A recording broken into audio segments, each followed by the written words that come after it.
Salut à tous, j'espère que vous allez bien. Alors, si c'est la première fois que tu me découvres, je te demanderai de t'abonner, d'activer la cloche des notifications, de liker, de partager massivement la vidéo, de nous laisser également des commentaires.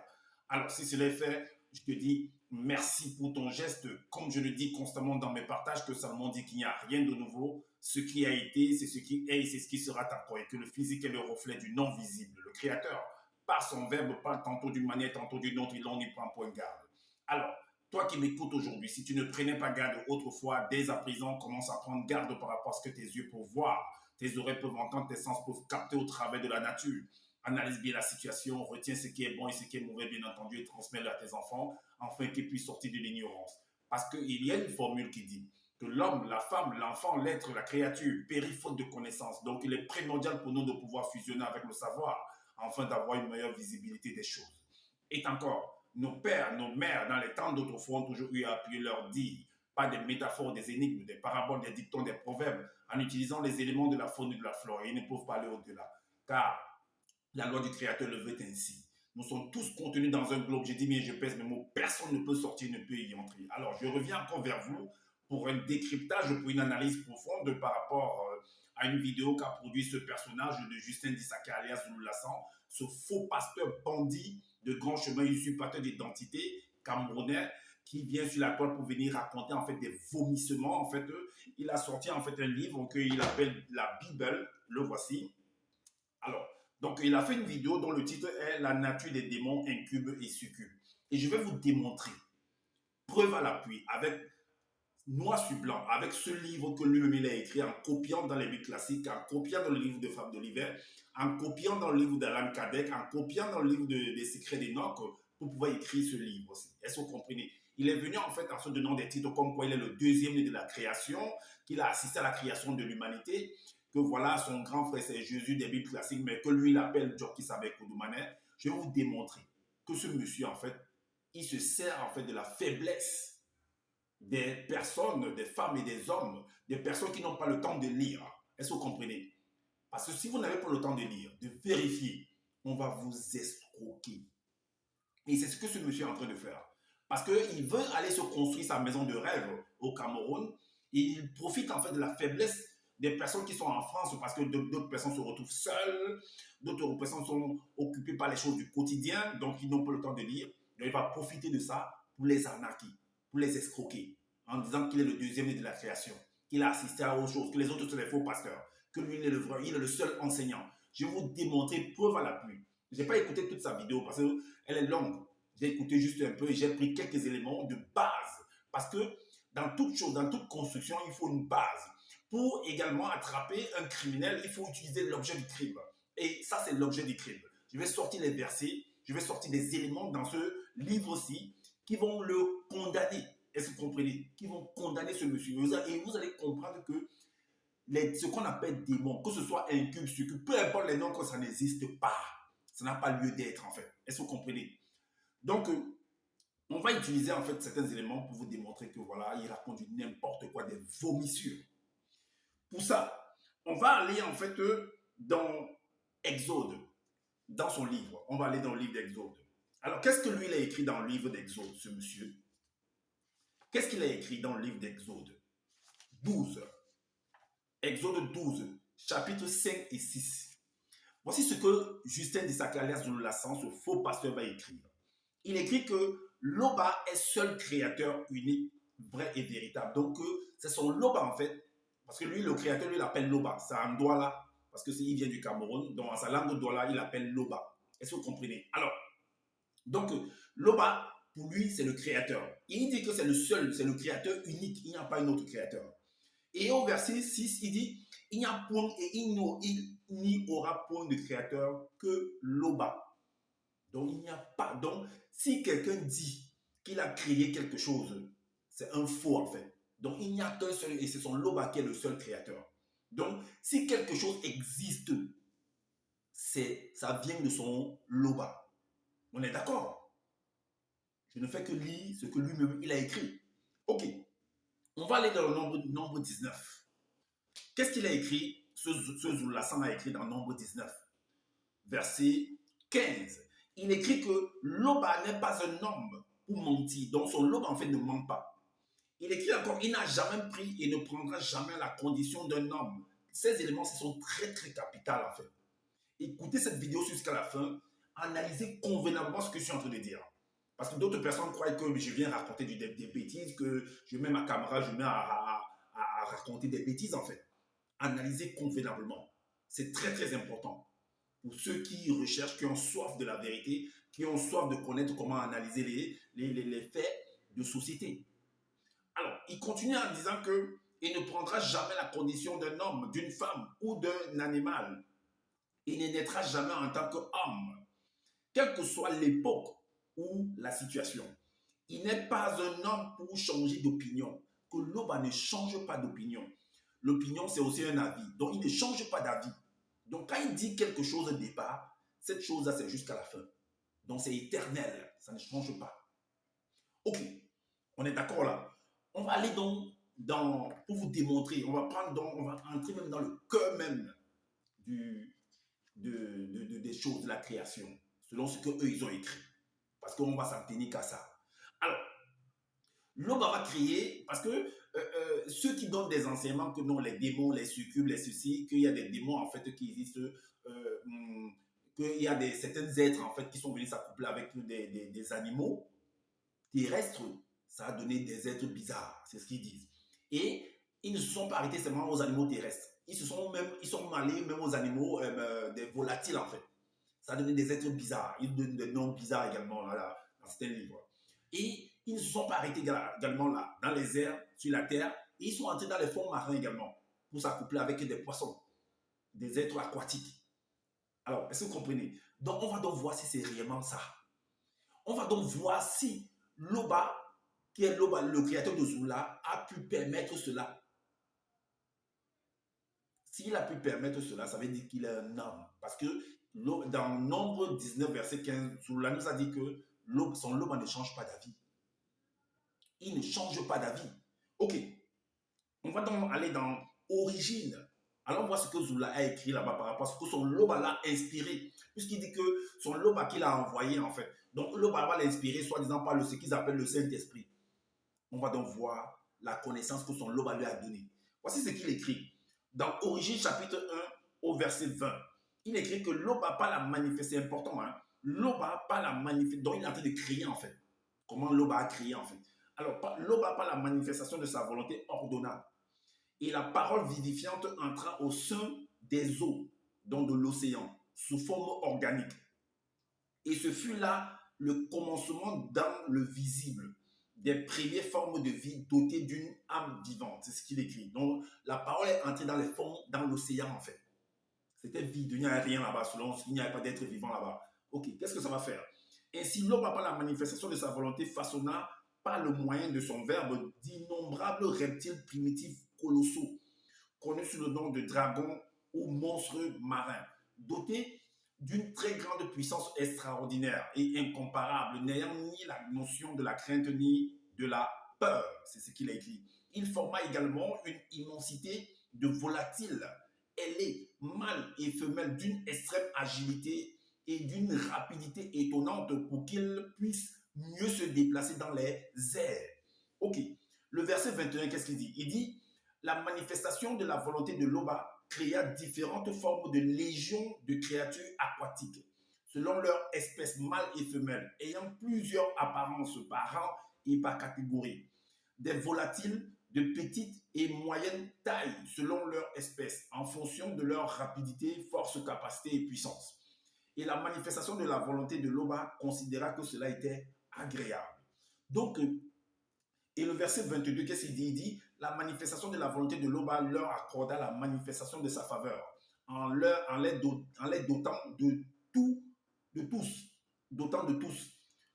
du pouvoir de se reproduire et de se multiplier sur le continent terrestre. Alors, donc, il a créé des êtres, des animaux, on va dire ça comme ça, terrestres et aquatiques. Il leur a donné la mâle et femelle, de toute espèce en fait. Voilà, petits, des petits, des moyens et ceux qui sont plus grands.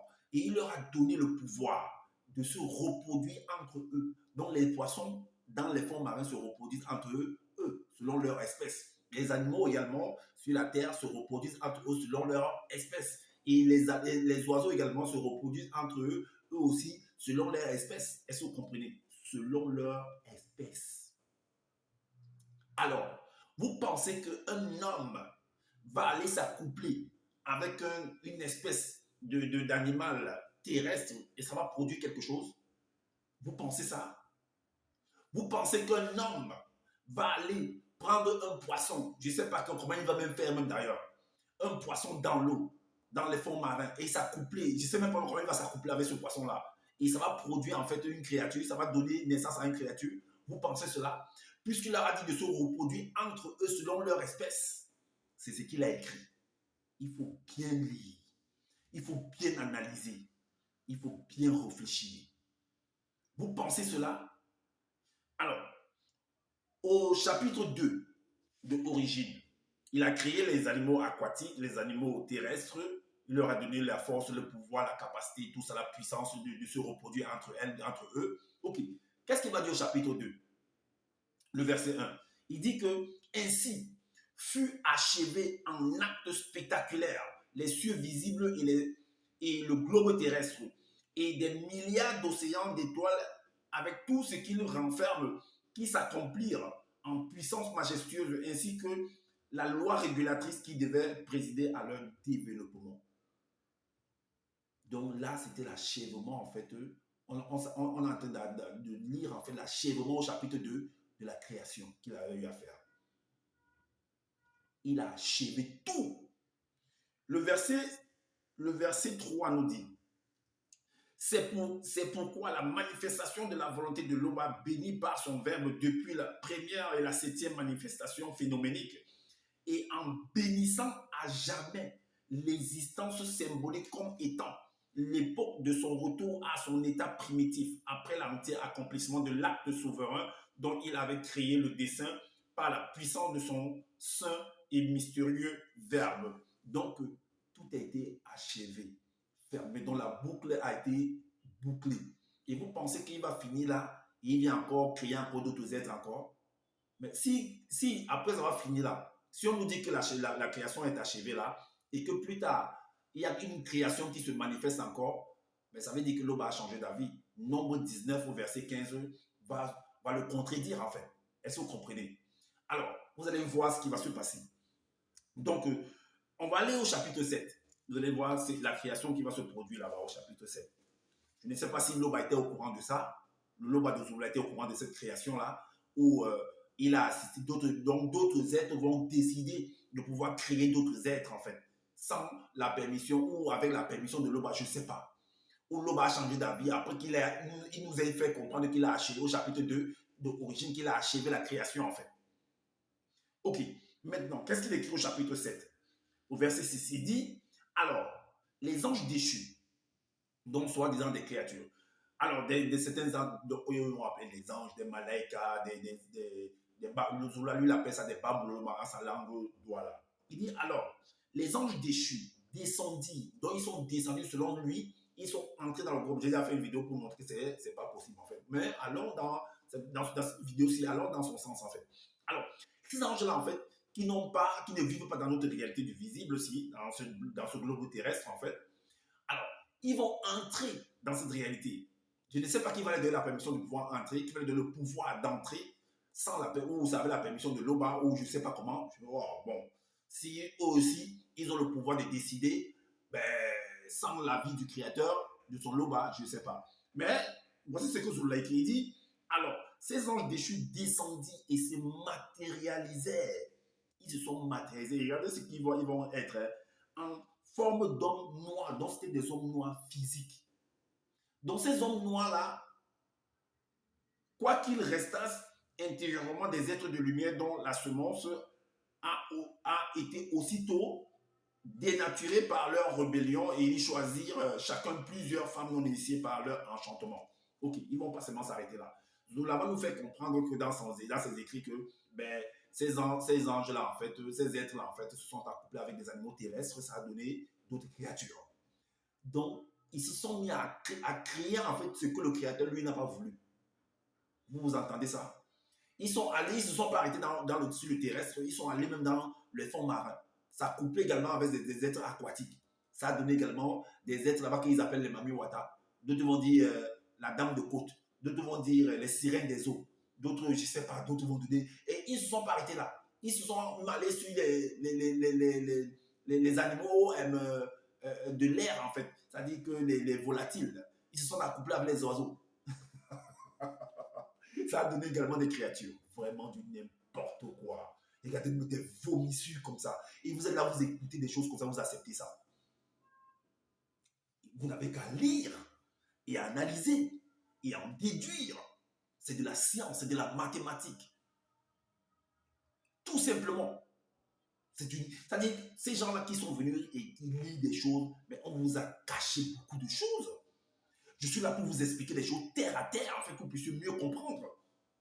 Libre à vous d'accepter ce que je dis. Libre à vous de ne pas accepter. Moi, je fais mon job.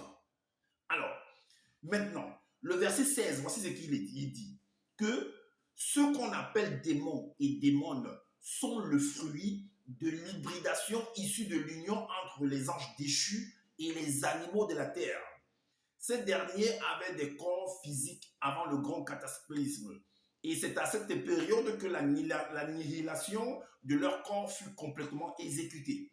Ils ne restèrent que de simples esprits errants connus après le déluge sous le nom de démons, mauvais esprits, esprits impurs, esprits diaboliques, esprits maléfiques, qui sont eux aussi la cause de tous les maux de la terre. Regardez-moi, du n'importe quoi. Du n'importe quoi. Est-ce que vous voyez? Aucun homme, parce que ces animaux, ces hommes-là, ces esprits-là, soi-disant, ces entités-là, sont rentrés dans le selon ce qu'il a écrit, ils se sont matérialisés. Ils sont devenus, en tant qu'hommes, ils ont fait comment pour aller s'accoupler. Tu peux aller t'accoupler avec un lion ou une lionne, toi, homme, vous avez déjà vu ça où? Ou un tigre ou une panthère, tu peux aller. Ou avec un éléphant, tu peux aller. Tu peux le faire. Vous allez pas. Bon, j'ai vu des gens s'accoupler avec des chevaux, l'âne, les ânesses ou la jumante en fait. Oui, parce que c'est. Ou avec des chiens en fait. Mais tu peux aller faire ça avec le lion. Mais même quand tu t'accouples avec une jument ou alors une chienne ou un chien, depuis quand ça a donné un être? Depuis quand ça a donné un être? Même s'il éjacule en toi, ça donne quel être? Ça ne produit rien du tout parce qu'on a dit que selon ce que vous avez écrit, selon ce que tu as écrit, qu'ils doivent s'accoupler, se reproduire selon leur espèce. C'est ce que tu as écrit. Donc, à grand jamais, ça ne peut pas se produire. Aucun enfant, aucun fruit ne peut sortir de cette union-là, de cet accouplement-là. Bon, les poissons. Comment un homme va aller s'accoupler avec un poisson? Tu vas faire comment? Quoi, tu vas aller te prendre le dauphin, tu vas t'accoupler avec le dauphin, tu vas faire comment? Tu vas prendre la baleine, tu vas t'accoupler, ou bien un requin, tu vas t'accoupler avec le requin. Vraiment, vous vous amusez beaucoup à venir raconter des bêtises et d'autres vont venir dire gloire à l'Oba. Non, tu es le seul enseignant, pas quotidien d'enseignant. Petit escroc, va.